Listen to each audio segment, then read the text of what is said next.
का आरोप है कि प्रशासन ने उनकी बातें नहीं सुनी और लहलहाती फसलों पर बुलडोजर चला दिया।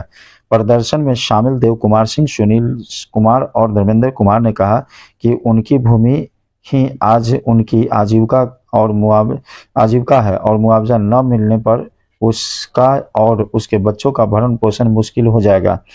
उन्होंने चेतावनी दी कि अगर न्याय संगत मुआवजा नहीं मिला तो वे सड़कों पर उतरकर और व्यापक आंदोलन करेंगे।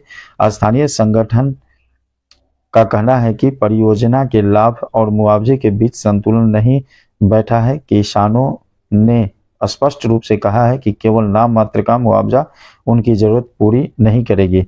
उन्हें जमीन के बदले बाजार मूल्य के अनुरूप मुआवजा, पुनर्वास योजना और वैकल्पिक आजीविका का विकल्प चाहिए। संगठन प्रतिनिधियों ने प्रशासन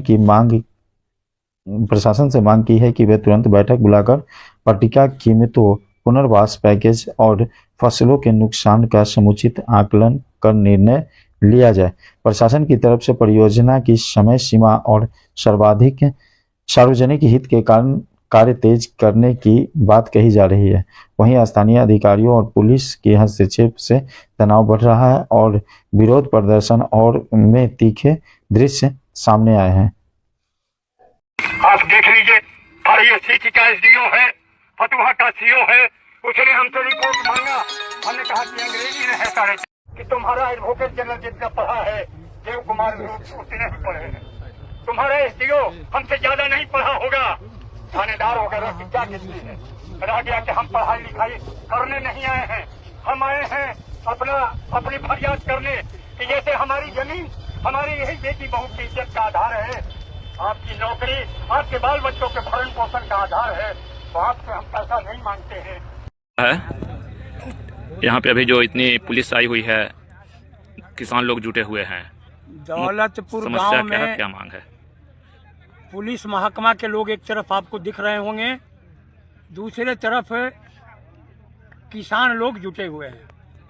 लगातार यह कहा जा रहा है, सिर्फ इतना ही कहा जा रहा है कि अगर बिहार के प्रशासनिक अधिकारी को इतना ही समझ में आया है कि जैसे ही उन लोगों ने कह दिया कि जमीन अधिग्रहित हो गई तो मैंने भी मान लिया कि यह जमीन अधिग्रहित हो गई। लेकिन उसके अलावे भारत के पार्लियामेंट ने 2013 में एक कानून बनाया है। उस कानून में कंडिका 26 से लेकर 30 तक का अनुपालन करना इन अधिकारियों का परम कर्तव्य होता है, लेकिन एक भी कंडिका में लिखी गई बातों का अनुपालन इसने आज तक नहीं किया है। बराबर से आंदोलन जो किसानों का चल रहा है, उसमें यहाँ के एडिशनल चीफ सेक्रेटरी जो राजस्व विभाग के दीपक कुमार सिंह हैं, उन्होंने कई प्रकार की चिट्ठियों को निर्गत किया है और यहाँ तक कि अखबारों में बयान दिया है कि किसानों के साथ नीचे के अधिकारी उल्लू बनाना चाहते हैं, इसलिए किसानों को जबरन मुकदमा लड़ने के लिए मजबूर करते हैं, जो किसानों के हित में नहीं है। और जो सड़कें बन रही है और भारत सरकार द्वारा अधिग्रहित किया जा रहा है, उसकी भावना के ठीक विपरीत है।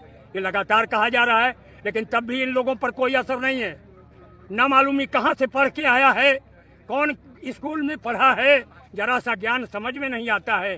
सभी चिट्ठियों को यहाँ के कलेक्टर जो बैठा हुआ है, उसको तो लगता है हम उस दिन अंग्रेजी बोल रहे थे, न अंग्रेजी समझ में आता है, न हिंदी समझ में आता है, न भूमि अधिग्रहण अधिनियम समझ में आता है। आखिर किसान कहाँ जाए, यह सवाल खड़ा है। और बार बार इन लोगों को कहते हैं कि हम जमीन का विरोध नहीं करते हैं, हम विरोध कर रहे हैं कि हमारे पेट का सवाल, हमारे बच्चे सहित पूरे परिवार का, इलाके का इसी पर आधारित है। हमारे पेट भरने का इंतजाम करने का जो भूमि अधिग्रहण अधिनियम में जो नियम संगत जो देना है, प्रावधान बनाया गया है, उसके आलोक में हमको पैसा दे दो, हम अपना विकल्प ढूंढेंगे या बाल बच्चा को कैसे रखेंगे ये हमारे ऊपर निर्भर करता है। लेकिन जब पैसा देता है और कहता है कि पैसा नहीं लीजिए, कानून में जाइए, कचहरियों में जाइए, लेकिन हम जबरन जमीन पर जाएंगे।